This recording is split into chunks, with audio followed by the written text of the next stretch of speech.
ব্রয়লারের মুরগির মাংসের এই মজাদার ভুনার রেসিপিটা আজকে আপনাদের সঙ্গে শেয়ার করছি। যদি আপনারা চিন্তা করেন ব্রয়লারের মুরগির মাংসটাকে ভুনা করবেন এভাবে, তাহলে এই রেসিপিটা দেখে করতে পারেন। এটা খুবই বেশি মজা হয় এবং খুবই ইউনিক একটা টেস্ট দিবে। অবশ্যই এই রেসিপিটা স্পেশালি তাদের জন্য ডেডিকেটেড যারা কিনা একঘেয়েমি মুরগির মাংসের তরকারি খেতে খেতে একদম বিরক্ত, আর একটু ইউনিক টেস্ট খুঁজছেন আর খুব বেশি মশলা ব্যবহার করতে পারবেন না, এমন একটা রেসিপি আপনাদের চাই।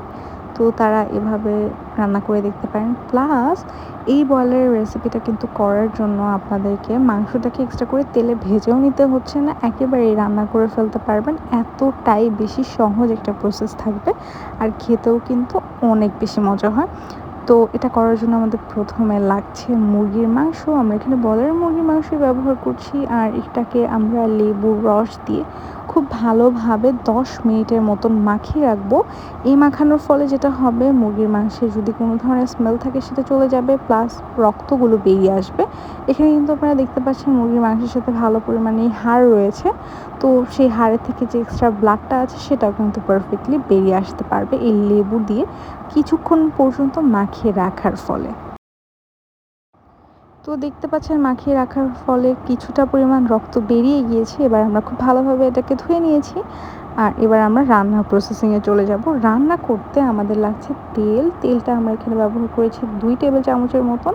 খুব বেশি এখানে ব্যবহার করতে হচ্ছে না তেল। আর এবারে আমরা দিয়ে দিব 1 কাপ পেঁয়াজ কুচি।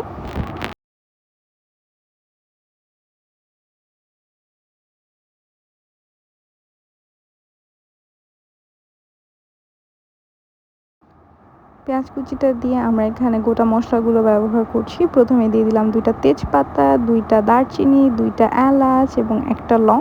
যেহেতু আমার মাংসের পরিমাণ বেশি না, সেহেতু আমি মশলাগুলো কম ব্যবহার করেছি। গোটা মশলা দিয়ে আমরা 3-4 মিনিট একটু পেঁয়াজটাকে নেড়েচেড়ে নিয়েছিলাম যাতে পুড়ে না যায়। আর পেঁয়াজটা যখন সফট হয়ে একটু কালারটা চেঞ্জ করে দিয়েছিল, সেই পর্যায়ে আমরা মুরগির মাংসটাও এখানে দিয়ে দিচ্ছি।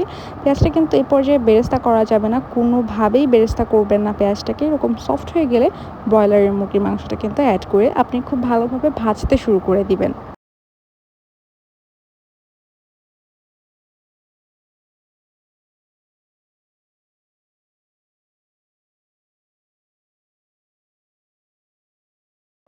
ভাজতে মাংসটাকে যখন দেখবেন কালারটা একটুখানি চেঞ্জ হয়েছে, ওই পর্যায়ে আমরা 2টা টমেটো অ্যাড করে দিচ্ছি। আর টমেটোটা দিয়েও আমরা এবার খুব ভালোভাবে নেড়েচেড়ে ভেজে নিতে থাকবো। এখনও পর্যন্ত আমরা কোনো ধরনের মশলা ব্যবহার করিনি। যখন টমেটোটা একটু সফট হয়ে এসেছিলো, সেই পর্যায়ে আমরা আদা এবং রসুনের পেস্ট অ্যাড করে দিলাম। আদা রসুনের পেস্টটা কিন্তু আমরা এখানে ব্যবহার করলাম 1 টেবিল চামচের মতন। এবার খুব ভালোভাবে আমরা একটু নেড়েচেড়ে নিচ্ছি। তো এই পর্যায়ে আপনাকে ব্যবহার করতে হবে অয়েল। এক্সট্রা আমরা আরও 2 টেবিল চামচ অয়েল অ্যাড করেছি।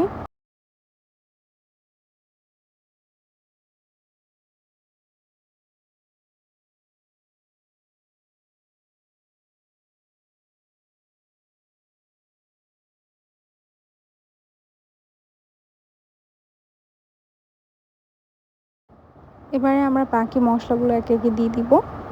জিরা গুঁড়া অ্যাড করে দিচ্ছি 1 টিস্পুন।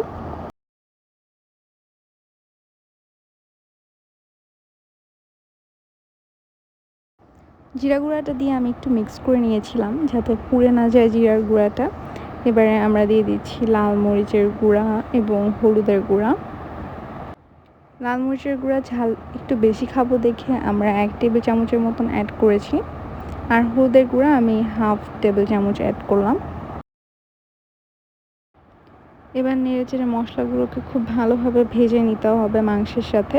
এতে করে মশলায় মাংসের যে ফ্লেভার সেটাও পৌঁছায়, প্লাস মাংসের মাঝেও মশলাগুলো পারফেক্টলি পৌঁছাতে পারবে।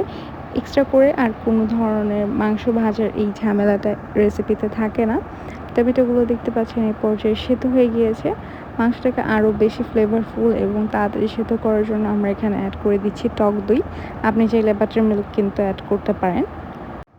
তবে আজকের রেসিপিটাকে খুব বেশি মজাদার করার জন্য আমরা টক দই এবং বাটার মিল্ক দোনোটাই ব্যবহার করছি। বাটার মিল্ক আমরা এখানে ব্যবহার করেছি হাফ কাপের মতন, আর টক দই আমরা 1 টেবিল চামচের থেকে বেশি ব্যবহার করলাম। টক দইয়ের সাথে আমি এখানে লবণও দিয়ে দিলাম 1 টিস্পুন, যতটুকুন লাগে আর কি। এবার খুব ভালোভাবে নেড়েচেড়ে মিশিয়ে নিচ্ছি।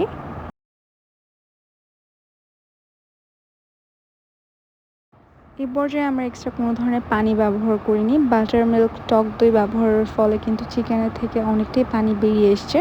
তো কিছুক্ষণ নেড়েচেড়ে যখন দেখলাম টমেটোটাও একটু ম্যাশি ম্যাশি হয়ে গিয়েছে, সে পর্যায়ে আমরা চিকেনগুলোকে তুলে নিচ্ছি।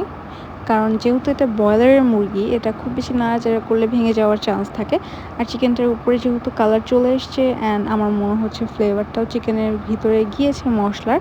তবে মশলাটাকে আমাদের পারফেক্টলি কিন্তু কষিয়ে নিতে হবে, আদারওয়াইজ মশলার কাঁচা গন্ধ থেকে যাবে, যেটা আমাদের মাংসর টেস্টটা অনেকটাই নষ্ট করে দিতে পারে। আমরা নষ্ট হোক টেস্ট একদমই চাই না, তাই আমরা মশলাটাকে খুব ভালোভাবে ভেজে নেব।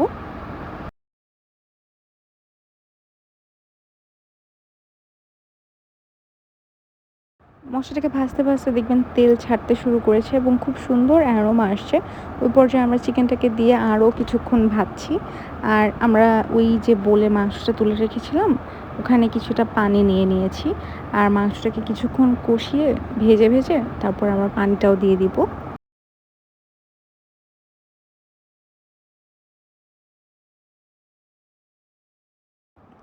মাংস ভাজা ডান, আমরা অ্যাড করে দিব পানি। আর এর থেকে বেশি পানি দরকার হবে না, কারণ মাংসটাতে কিন্তু আমরা টক দই দিয়েছি। মাংসের পানিটা শুকিয়ে আসলে আমরা চুলার ফ্লেমটা অফ করে নামিয়ে নিয়েছি। মাংসের টেক্সচার অ্যান্ড মাংসের যে আউটলুকটা এসছে, মাশাল্লাহ একদম পারফেক্ট।